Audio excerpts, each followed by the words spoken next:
Thank you for having me. Thank you, Peg, for inviting me. And it's a real honor to read with the other ladies. I mean, really, I feel sad that I have to go last after that. I'm actually not going to read from California. I'm taking a page out of Kate Milliken's book. I'm reading Tuesday at Book Passage. If you want to come, I'm going to read from the book. When I heard the theme was Outlaw, I thought, oh, I can read my story, Ambulance of Boys, which I've never gotten to read in front of people, only in front of the mirror crying at home. So it's very short, and it's called Ambulance of Boys. August, 2 weeks in, was popsicles for breakfast hot. Sweat soaked the cleavage I didn't have, and my ponytail hung woolen on my neck. Mara and I lay on our bedroom floors, hers or mine, it didn't matter which. Both were stifling. We were 15. The world had to be ending. We'd invented a game called fake phrases. The words meant nothing, that was the point, but they might in another, better place, one we were headed for. Blood headband, Mara said. Ambulance of boys, I said. She rolled over and smirked. Come on, I said, it's your turn. Mara raised an eyebrow. What's wrong, I asked. Penciled wattage. I've got another dare, she said. The dares. We'd been at them all summer, making each other do stuff, alone or together, just for the fun of it. Girls like us, with high GPAs and not a single boy looking our way, needed a little danger to get us through the summer. Finally, I said, what is it? Breaking and entering Tom's place. The dare was her idea, but we both wanted it. To sneak into the apartment of my sister's boyfriend, count the piles of records and books, the few sad t-shirts in the closet. It wasn't just anyone's place we were breaking into, but a man's. Here's where he slept and undressed and was alone, unless he was with my sister. My sister, 23 and wild, her beauty the thing everyone mentioned. She never let me in her bedroom. On a night that Tom was working at the bar where he'd met my sister, bought her a drink and choked it with extra cherries because she'd asked too sweetly for him to deny her, we'd stay up late and walk over. He didn't live far. We'd copy his address from his driver's license and steal the spare key my sister kept in the zippered compartment of her purse. We have to fuck with him, rearrange his stuff, Mara said. He'll feel weird, but he won't know why. And we'll steal something. Mint noose, I said. The heat was making me woozy. Ink helmet, she said. A few nights later, we stole across the city in silence.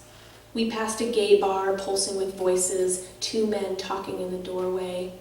We passed a hillside of dead plants and a man asleep beneath a payphone. The sky was greenish. There were no stars. The setting sun had brought some relief from the heat, but LA still felt muggier than usual, as if a weight were pushing against the air. As we turned onto his street, Mara grabbed my hand.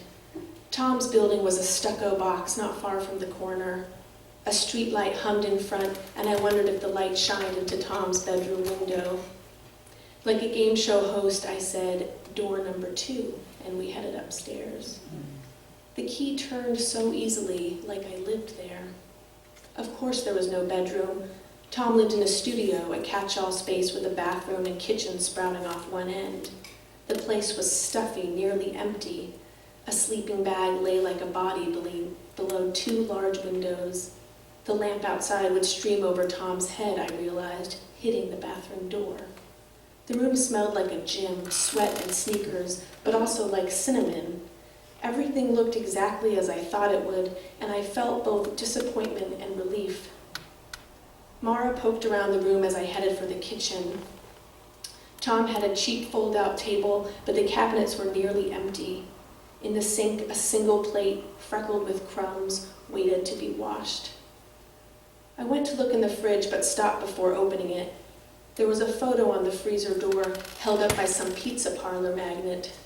My breath shortened, and to calm myself, I thought of all the places that were parlors, pizza, beauty, tattoo, massage, ice cream, funeral. It was a picture of my sister. She looked about 13 or 14, but she'd learned to calm the frizz in her hair before she'd learned to calm the frizz in her hair, when her boobs were only hypothesis and potential. The picture stopped at her shoulders, but I recognized the straps of her old lavender-colored bathing suit. She'd worn it every summer afternoon until it lost all elasticity and pilled at the butt and across the back. My mother threw it out in the middle of the night. In the photo, my sister stood in front of a wall of ivy, and her smile suppressed a laugh, as if once the camera clicked, she'd be open-mouthed with hysterics. I didn't recognize the ivy, and I could tell by her expression that my mother and I hadn't been there. Her eyes were too unguarded. Who had taken this, I wondered. I wanted this to be what we stole from the apartment, but Tom would notice immediately. After all, my sister must have searched through her old pictures to find it and had probably presented it to him as a gift. Here I was, she might have said, as a way of telling him, here I am. But still, I wanted the photo.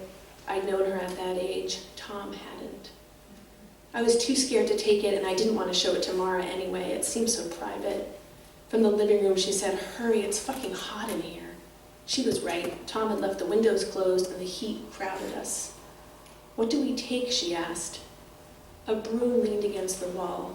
"Here's this," I said, joining her in the living room. "A broom?" Mara whispered. "Please." I shook my head. "What then?" Mara asked. I knocked the handle hard against the window pane. It broke cleanly. A wind blew through, and I pretended it could cool me. "Jesus," Mara hissed. I picked up a piece of glass, held it up like a prize. "I'll take this," I said. "Thank you."